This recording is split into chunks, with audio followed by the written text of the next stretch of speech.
then, but the restaurant, and that's one good thing.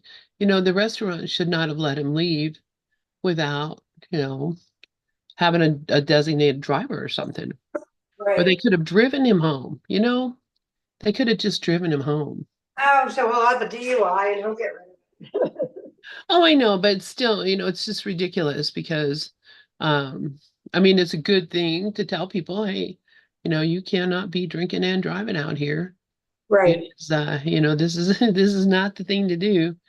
But still and all, Justin Timberlake, my sweetie. No, I I, don't know nothing about him. oh, well, see, I have my oldest daughter, was like a huge JT fan. So, we heard all about everything of Justin Timberlake, and she's got had magazines of just Justin Timberlake, and and I am quite fond of him actually. Yeah, I there's been a lot of he's made a lot of really good music, and I love that. All right, are you seeing our book? Yeah, but I'm just feeding. Just you want to start off, and then Yeah, I'm just 1 second. I'm just getting just this going. just do So, what you are you got. having a heat spell where you are? Kind of, sort of, but not really too much. Um, oh my goodness, what in the world? How interesting. So anyway, um, we get here, yes, it gets unbearably hot here. Like in the hundreds. It's gonna probably, let me look at my phone. I'll tell you, it's gonna probably be in the hundreds today. However, like right now, it's really cool. Right now it is I 66. went for a walk with Scruffy and came back, and then I had to go to the market, and I came back after that. And I got to tell you, it is so hot here that it's like. And tomorrow I'm traveling to Philly. Oh my gosh. Now I Yeah. might not be on Thursday because I'm traveling. Oh, You okay. know. Yesterday it was 100 and today it's going to be 86, so it's cooled off quite a bit. So, Yeah. yeah. But yeah. So you're going to Philly to, is that family? My son Andrew's going to Uh, be. Yeah, he's interesting. He's a really cool guy. He works for different, like he's a consultant with uh-huh. activism. So he's doing something. Somebody just hired him for 2 months to do a war on Trump.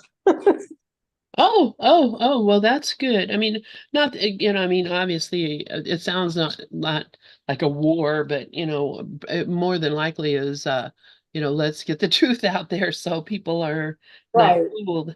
Because, it just amazes me now. We've got to this point now where we have, like AI, and you've seen a couple of times this last week where videos of Joe Biden have been altered to make it look like he was stumbling around and not noticing Yeah, I know. anything. I know. And It's in just reality, he was like doing business and absolutely doing what he was supposed to be doing. But they can make anybody look just as stupid as they want, which is why, and the problem, see, here's the problem is that the Democrats are so like, oh well, we can't stoop to that level.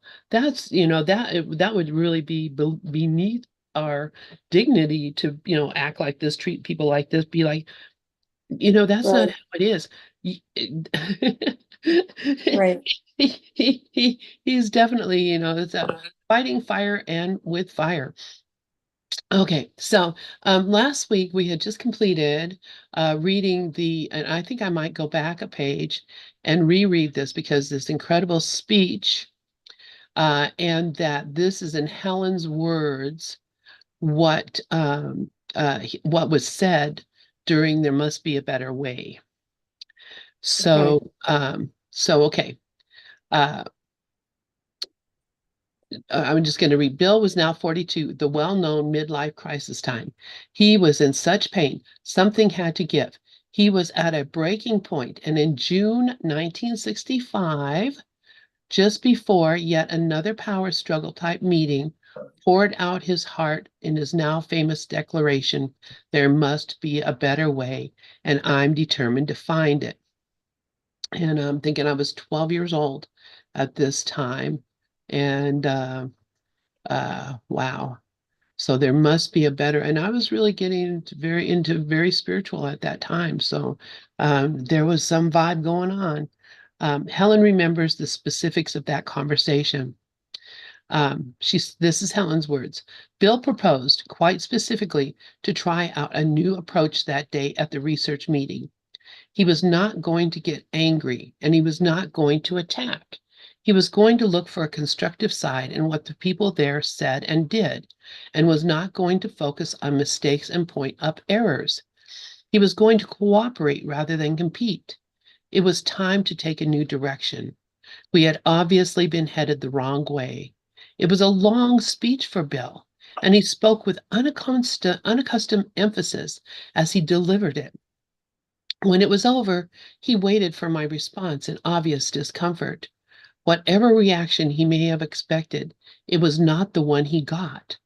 I jumped up, told Bill with genuine conviction that he was right, and said that I would try the new approach with him. So that's it. There must be a better way. And he had been thinking about this for a while, before he uh, um, actually said that to her. It must have been something that was on his mind for quite a while. Right. And he was Yeah. just thinking, how could we make things better? And it's this just goes so much with how the world is now, because it's so easy to fall into attack and so easy to fall into Oh, yeah. nitpicking at things that we think we see that we think are wrong, and it's acceptable. The world accepts that, and even more now, I think, since Trump, there's been a lot more acceptance of uh, you know reacting in a negative way to things, and thinking you have a right to be angry and you have a right to be upset. And so this is a common way that society sees things. So for Bill to have been looking at these things and recognize, you know what, there's got to be a better way to do this, and how to do it, he already had in his mind. We won't nitpick, we won't argue, we will let everybody have their say. And then, when that happens, then we will have a better way of dealing with things. And so, he was thinking that, but because of this idea that you have to be compliant with how other people are seeing things. So if your partner who is always with you constantly has a negative opinion about things, then it's really hard to say, hey, let's stop having a negative opinion and let's start having a nicer opinion. It's hard to say that because he was worried she was going to be like, what the hell are you talking about? That's ridiculous.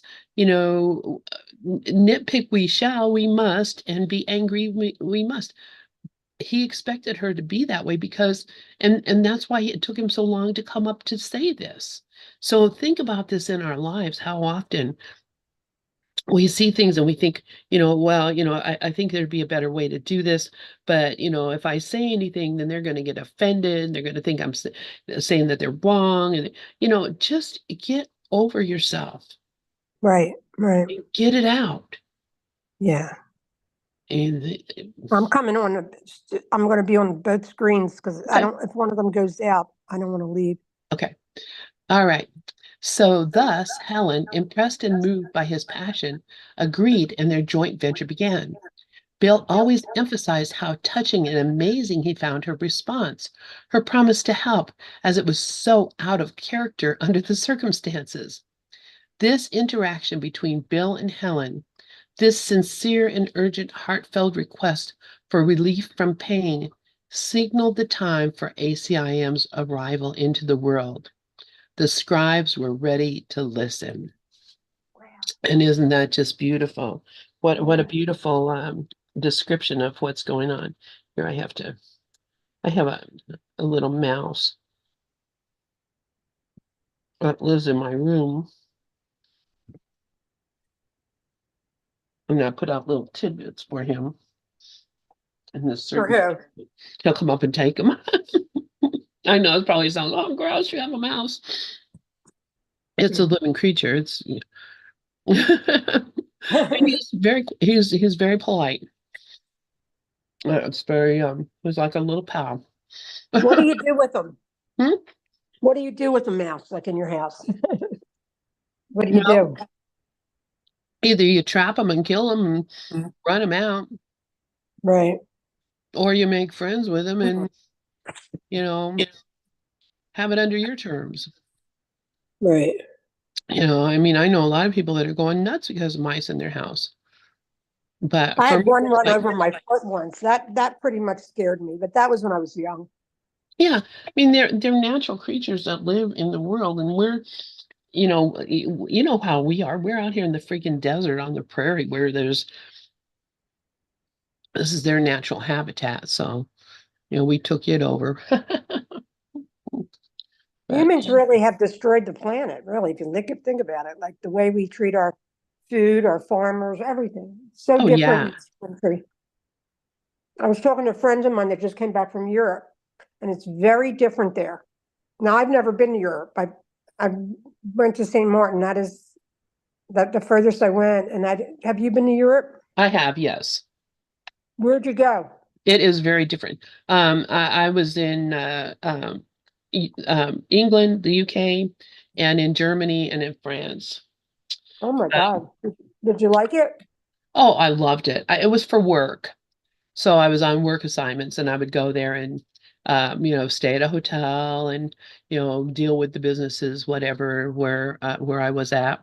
Um, but yeah, it is very, very different. And one thing that is very different about in Germany was where I spent most of my time. I only visited the other places, but um, um, I spend most of my time in Germany where our offices were, and you had to sort your trash. So if you had plastic, it went in one thing. If you had, your trash had to be, if you didn't sort it, they would sort it. And then they would charge you for sorting your trash. But everything is recycled because it's so small. They don't have a place, they don't have huge landfills there because, where would they put them? I mean, there's no place. Everything there, is so confined, and so and they also don't have a lot of resources.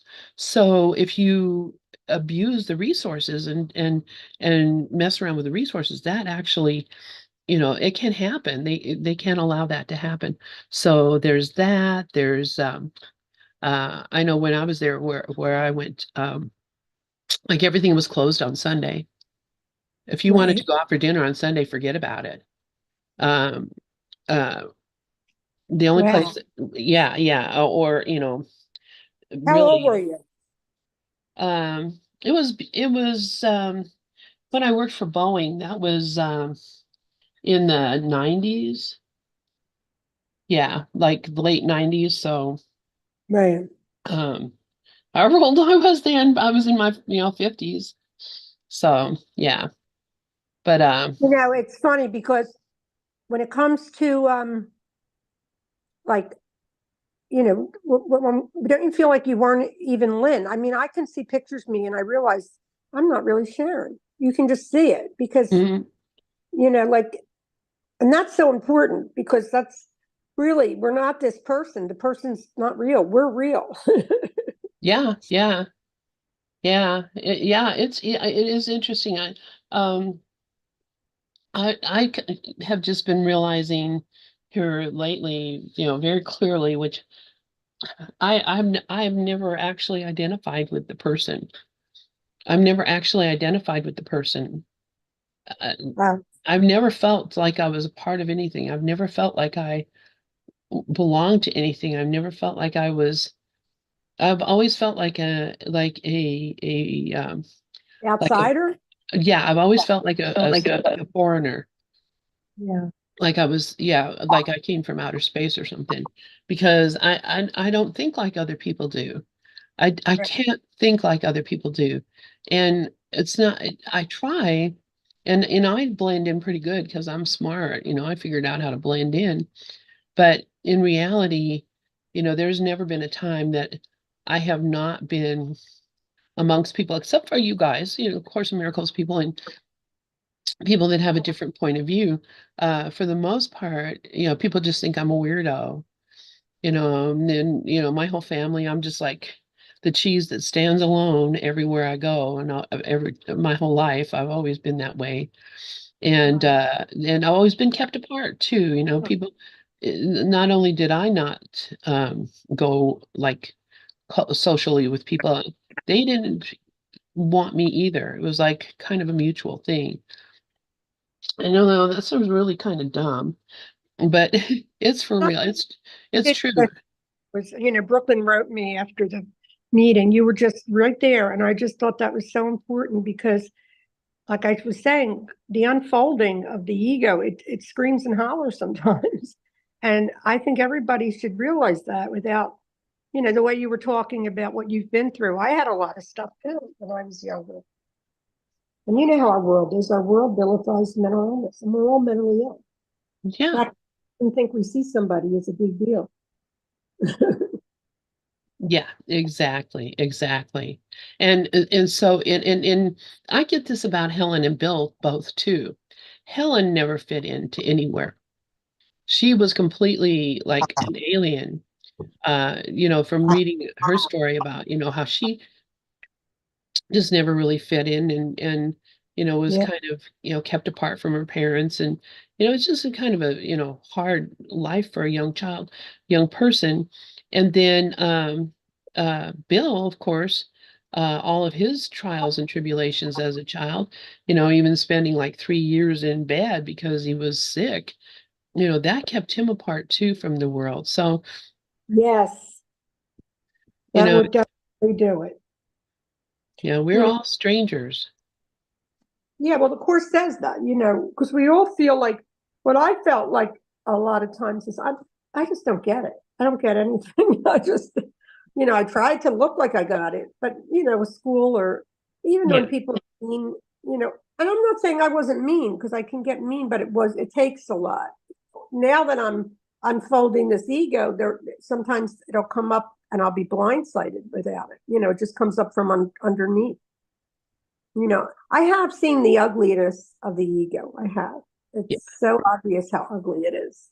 Oh yeah, yeah, and yeah, I think about some things that I've done and said, and I just trying to, I mean, it sounds really lame to say I was just trying to fit in, but I think really we just all are. trying to fit in, and maybe said and did a lot of things that I would not have said and done otherwise, and felt like a stranger to myself. Right. What I mean? You Yes. feel like a stranger to yourself when you do those things because Yes. like, who is that? Who, Right. where did that come from? Where did Yes. you think about that being an okay thing to say or do? But that's uh it's all a We part of our we're very blessed because this ego is not your friend. yes. Yep. Ego is not your friend, not here to help you, will not help you, cannot help you. All it can do is keep you caught up in the struggle because that's its job. That's why Yeah. you can't blame the ego for doing this. It's the Right. ego's job to keep us involved in the dream. We didn't come here, if we didn't have the ego here keeping us down, we would have been out of here a long time ago. But we didn't come here to leave right away. We came here to have an experience, and the experience that we're having, this experience of the human life, the woman life, the man life, the the adult life, the child life, the academic life, all these different lives, we're here to live for a purpose. And what happens is if we don't fulfill our purpose, if we don't look at them and figure out a way how we're going to fulfill our purpose in this dream, in this life, then what happens is we forget about it. We don't learn what we came here to learn. And that's why it's not because we're being punished that we keep coming back to this life, is because we still have to learn. It's like if you don't, learn how to read in the first grade, then, you better stay back and learn how to read before you go on to the next grade, because the next grade is going to depend on you being able to read. And until we learn how to read, we're just stuck coming back to the first grade. Well, that's how That's I true. see it anyway. Yeah, no, it's true. It's Yeah, very true, you yeah, know? So, all right, you want to continue a little bit more and then I'll take it? sure. Okay. Neither Bill nor Helen thought they had been very successful at that fateful June meeting, the anticipation of which brought on Bill's determination to try a different way. But it was their beginning, Helen remembered. Many unexpected things have happened since. At the factual level, the whole climate of the department gradually changed. Bill worked particularly hard on the departmental problems, determined to turn hostilities into friendships. This took considerable effort on his part at first, but he did succeed eventually. See, that's another thing. He worked to try to make friends with people. He really put himself out. Tensions lessened and antagonisms dropped away. The wrong people left, though on friendly terms, and the right ones came along almost immediately. A secure and interesting position opened up for me. Although our efforts were inconsistent and often half-hearted, there is little doubt that they showed results. The department became smooth, functioning, relaxed, and efficient. So here now is another indication that when you actually do this work, it shifts things in the world. It shifts every single person they were in contact with in that department had an effect from their Right. decision to join. And that's a huge thing to say. If you could shift a department just by being determined and changing your mind about things, what can you do in the world? And what could each of us Exactly. be doing? You do it in your family, do it in your community, do it, you know, let's use the better way. And hi, That's Myrna. just like most businesses and we're always at everybody's throat. And what Bill and Helen did was they brought us like a rescue mission. They're rescuing us from ourselves. Yes, exactly. Hi, You know, Myrna. Hi, it's how are you? Okay.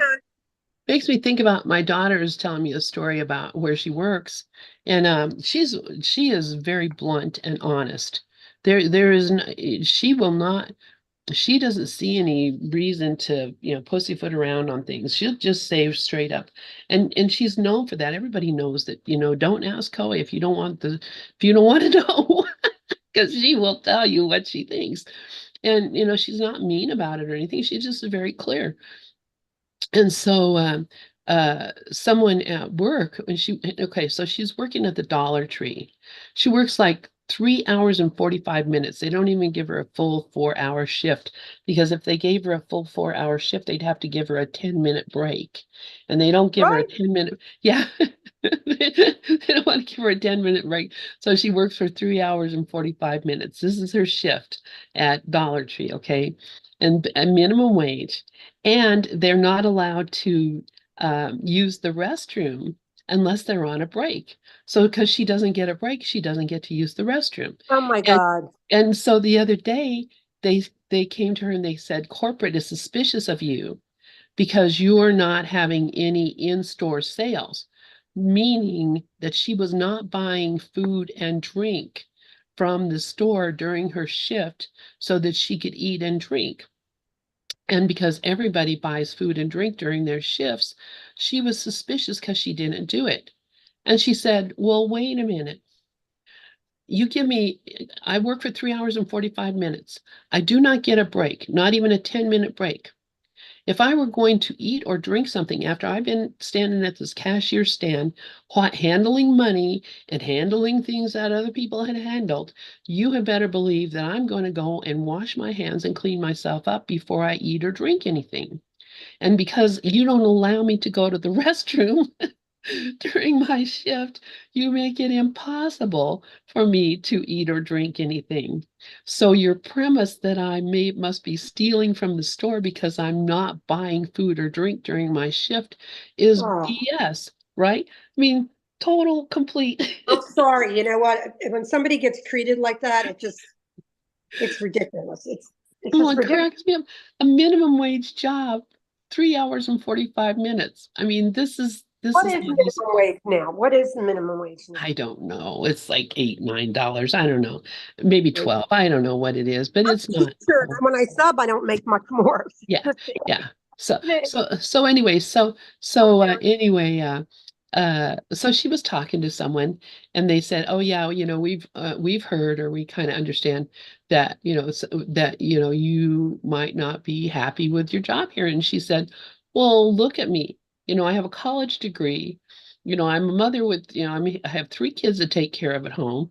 You want me to come in here and work until 10 o'clock at night, closing your store, and you're paying me minimum wage, and there's no chance of any kind of anything else coming from this. Would you be happy in your job? Look at uh, me." You know, yeah. so she's like, "Yeah, no, I'm not happy about this, but I'm doing it because, my family needs the money."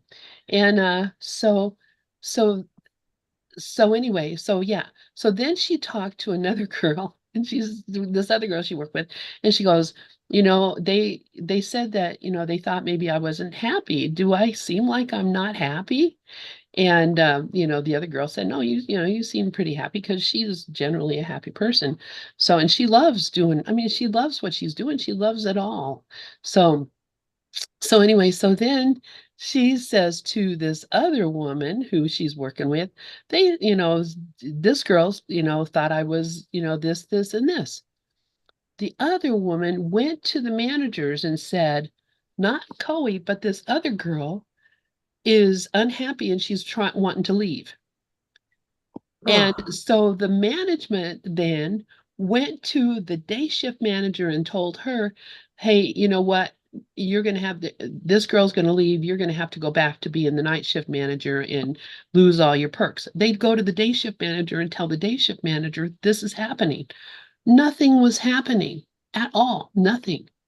But right. these are the stories that people make up because they like the drama and they like to get involved. And so then they call Coey in the office and she's like, "Hell no, that's not what happened at all."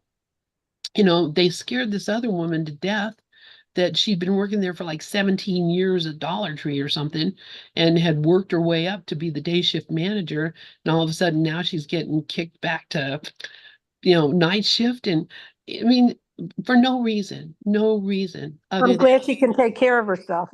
"Oh yeah, Yeah. oh yeah, she can take care of herself. Don't mess with that girl. She may look like a little petite little princess, man. She'll knock your block off if you give her any trouble." Because she did. She when she was younger, people picked on her at school, and she told her dad, and of course, my husband's in martial arts, and um, you know, he taught her how to defend herself.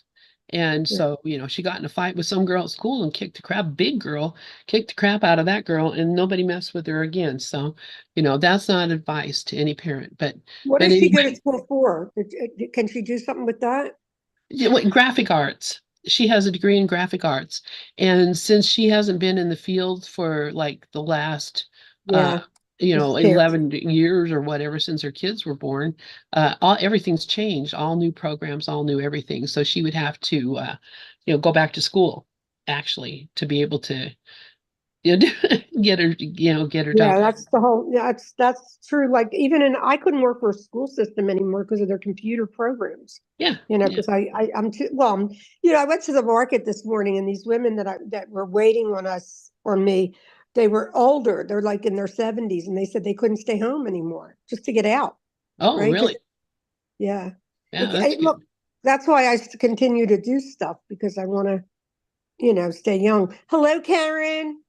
And then if you girls want to share, you can share too on this. It's group. Maybe Good Karen morning, will. ladies. Nice to be here. Good to Okay, see you. Yeah. where did we stop now? Where Okay, are we we? are at neither Bill nor Helen. So you want to read? Okay, yeah. Neither Bill nor Helen thought they had been so very successful at that fateful June meeting, the anticipation of which had brought on Bill's determination to try a different way, but it was their beginning, Helen remembered. Many unexpected things have happened since. At the factual level, the whole climate of the department gradually changed. Bill worked particularly hard on the departmental problems, determined to turn hostilities into friendships.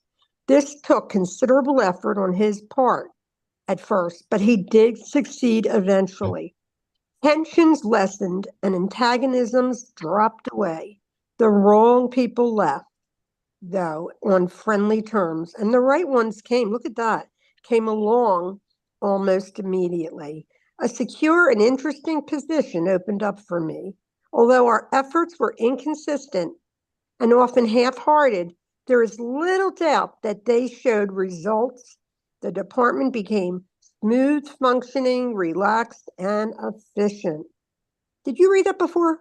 I did, but I like to read it again anyway because these guys just came in anyways.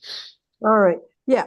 Okay. Both also felt they needed to work on mending rifts in their respective social lives as well. And both were happy with those results, although their personal relationship still suffered.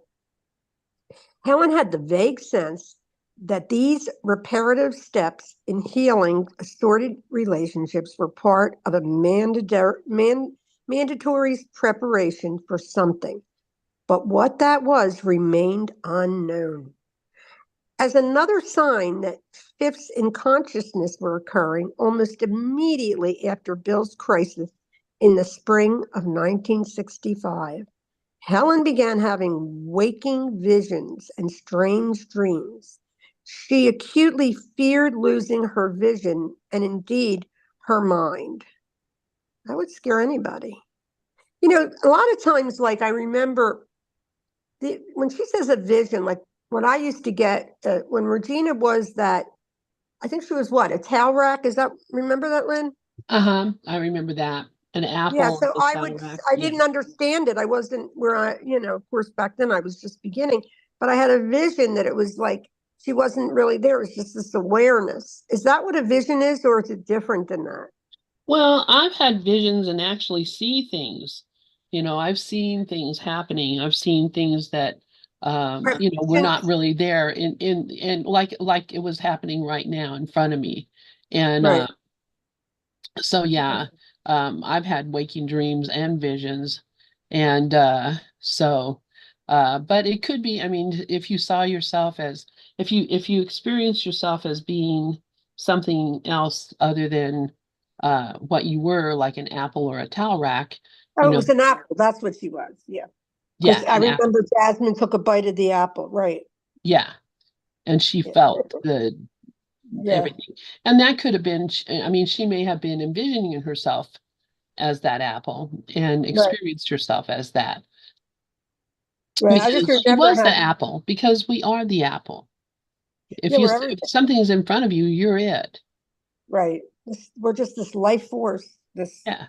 this like, and it's funny because the person, we're not even really, the person is nothing but an object like everything else, like an apple. So it's like, of course she was the apple. But I remember when she did that, I was a new student and I just remember just seeing, okay, spirit, just show me. And I just had this thing come across me that it was all this one. It's a reflection of oneness. It's not oneness, but it's a reflection. That's what I felt. But Yeah. yeah, it's kind of now what I don't understand. But again, it wasn't in her script, but she never really practiced this brilliant teaching, and that always surprised me because the teaching itself is those 50 lessons. The first 50 are just so phenomenal in undoing. Like I listen sometimes to James Twyman. He has the first 50 he does in music, Uh-huh. and it's moving. So wonderful, but it's the You're whole. breaking up. I can't hear you. Oh, can you hear me now? Yeah. Maybe because I was moving the phone. Okay, I'll go on. Helen had the vague sense that these reparative steps in healing assorted relationships were part of a mandatory preparation for something, but what that was remained unknown. As another sign that shifts in consciousness were occurring almost immediately after Bill's crisis in the spring of 1965, Helen began having waking visions and strange dreams. She acutely feared losing her vision and indeed her mind. Oh, I read that. Those dreams and waking visions, in retrospect, pointed to the coming of ACIM, but at the time seemed obscure and unintellectual.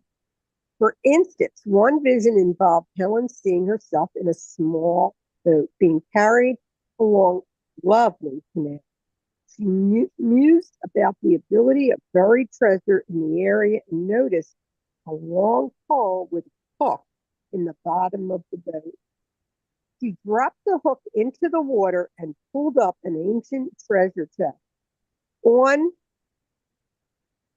opening it, she was disappointed to find nothing but a large black, specifically a black thesis find, exactly like those that would be used years later to store the type notes of the Course in Miracles for safekeeping. Down the spine was written one word in gold: escapu. Can you say that word? Esculapus. As Esculapius. Okay, Asclepius. Neither Bill nor Helen knew what it meant, although it had a familiar ring to it. A few nights later, she dreamed of that black book again, now with pearls draped around it. The Asclepius was the Greek god of healing, and historians believe the legends surrounded his medical work were based on the life of an historical person, a well-known physician of the 2nd century. Galen did much research at the Asclepian in Pergamon, Turkey, then part of the Roman Empire, and embodied the Asclepian traditions for treating not just physically, but the mentally ill as well. Helen's dream surely was an accurate premonition of the healing treasure to come. Yeah, I'm just going to stop right here and ask you the question. Do you think Helen actually had seen this word before, knew this word from something, didn't even remember that she knew it, and that she then sees this and she thinks it's a premonition? Um, and it could be a premonition, it could be, um, just her interpretation of what she knew was going to happen. So I don't know. She could have had intuition, Yeah, premonition, intuition. Yeah, I mean, it's hard to say. Like, we all have all of these, like, gifts, our psychic abilities, we all do, but whether or not we use them, and it's not whether I, Sharon, am using them, it's what the wholeness is using. So, yeah, she could have. I mean, she probably had an idea of all of this, right? Because we all know. I mean, on the level of the bottom of our mind, we all she know knew that. it. Yeah, Yeah, yeah, yeah, yeah. yeah. So I was just showing the what we call the original edition of A Course in Miracles. When the Course in Miracles Society did their publication, they did a black book with pearls on it. I have one here because I was holding course groups for like a couple of months, and people didn't like it. The people that lived here, so they just gave me their books. So I have that one. Yeah, because it's not the regular FIP, and it's different in a lot of ways. So Well, you and okay. Regina read that years ago. I remember you read it and you guys came up with it's not different at all. Well, yeah, yeah, it's different. The words are different for sure. Yeah, we read it, Regina and I, every Friday. The actual teaching is not any different. It's the same exact thing. Karen has her hand up. Please go ahead, Karen. Yeah, I like that book, the original edition, only because I like to compare it to the blue book that we read, because a lot of the titles are different, and it's interesting to see what the titles are. And Oh. you pointed out on a Saturday meeting, Lynn, how in one of the I'm trying to think, I think it's they pointed out that it was the Christ instead of, what was it? Do you remember? Him who sent me? Yes, yes, Yes. yes, yes. Yeah. That's really a big deal. I mean, Yeah. see, that kind of stuff really, it helps me to understand. My mind just went blank. I knew it, but my mind just went blank. And the truly helpful prayer, right? Yes. The truly helpful prayer. Yeah. Yeah. Yes. And I think it's so interesting because it helps me to even understand the section even more just by the difference in the title and some other word, the different wording. I think it's interesting. So Yeah. that's all. And I think it's interesting too. And I don't, like I said, Sharon pointed out, Regina and I read the whole thing together many years ago, and didn't find substantially any difference. I mean, there's difference in the titles, difference in the numbers, difference in the lessons. There's a few lessons that are a little different, but then that's the same as the sparkly, which I know everybody. I don't know if everybody has a copy of the sparkly. But the sparkly is the same thing, and they'll argue. In fact, Teddy and um, Master teacher, right? yeah. So there's the sparkly edition. This is actually the one that they stole from the ARE and re took it down to Kinko's and made copies. And so this is the edition that they did that with, and a copy of that then of course a Miracle Society got a hold of, and they edited it also. So um, they did some changes also. So it's not the same as the Sparkly either. And then of course you got Doug Thompson and his wonderful um, uh, Urtext, which is massive and filled with lots of notes. And of course, Doug, he and I have had our arguments too.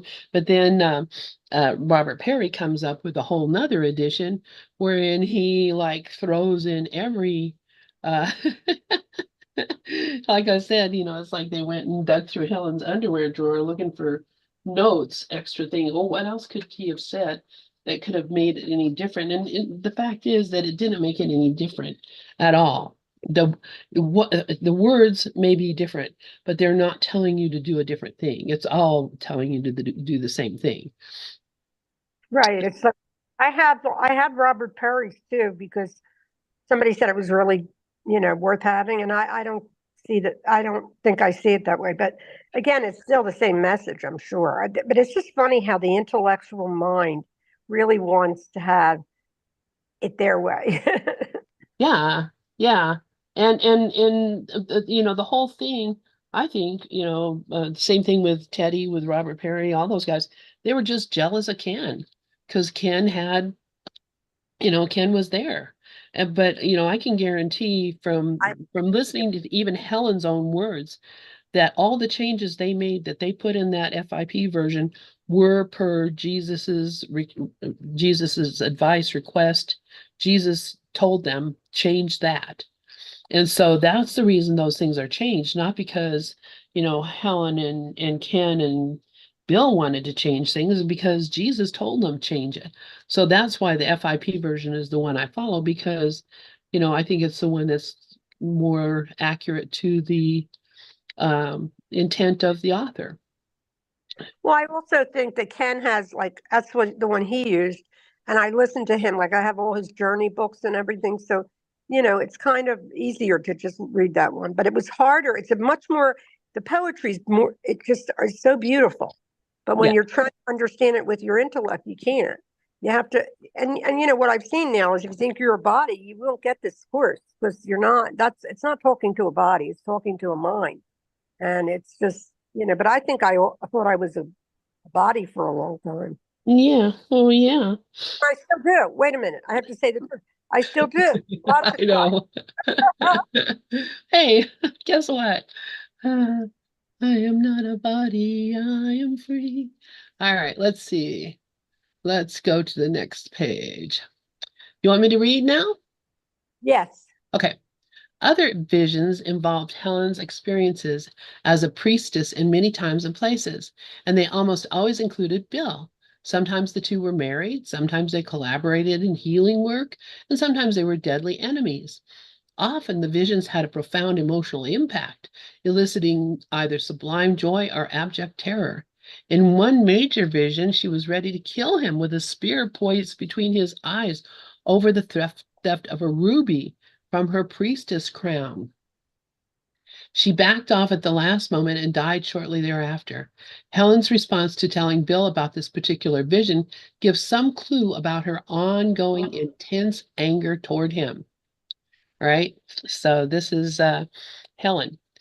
The emotional effect of this last episode was intense and long-lasting. I still felt the anger after the images faded, and it later blazed into open fury as I told Bill the story the next day, particularly when I spoke of the theft of the ruby. It was as if it were happening all over again. A picture of the ruby, beautiful and blazing red, rose before my eyes, and for a brief period, the scene became reality for me. Again, I berated myself for dying for a rebellious slave who was nothing but a common thief. I could barely contain my fury at Bill, who was understandably upset. So was I. The intensity of my anger was quite surprising to both of us. It was a while before the next episodes in the series appeared. It was almost as though I had to recover a little before going on. Fortunately, the next installment was different, although it too did not turn out too well for me. And so I just was thinking, that's her birthstone, Ruby. She's July 14th was her birthday. So her birthstone was a ruby. So there's a lot of, if she knew about that, which she probably did, I can't imagine she didn't. This ruby is, meaningful in so many ways. I'll be 1 second. I'm going to be right back. That Cliff's calling Okay. me. All right, hold on. And I'm going to look real quick at what this Read it. footnote says. Oh, this is from her autobiography, in Origins of A Course in Miracles. So, all right. I don't know why it takes me back to the page before. Anyway, so speaking of Helen's temper, her anger wasn't directed solely at Bill, but at anyone who threatened her ego. ACIM asserts that anger is a response to feeling powerless, and Tammy Cohen's Tam Morgan now, Judith Scott Whitson's daughter, commentary reveals something of Helen's split mind, apparently known to all who knew her. And so this is Tam Morgan speaking here. My mother catered to Helen's every whim, and it didn't take too long for me to realize that everyone else did as well. Helen had a presence about her which demanded attention and caretaking. Yet I noticed that on the one hand, she played the frail, fragile little old lady to get her way, but on the other, when she wasn't getting what she wanted, her presence grew to the size of a sumo wrestler. With merely a glance or a quick slice from her sharp tongue, she could make the largest of men shrink to the size of a pea. As soon as she got what she wanted, though, she instantly returned to her proper ladylike persona, like a genie returns to its lamp after a wish is fulfilled. Oh my gosh. And that is, I think, is from, let me check out where this is from. 55. Introduction by Tamara Cohen in Origins of a Course. Okay, so we'll have to get that book, Origins of A Course in Miracles, because I'm real interested in that too. Okay. You know what I do? I buy so many books and I don't get to all of them. I just don't, Yeah. Okay, so go ahead.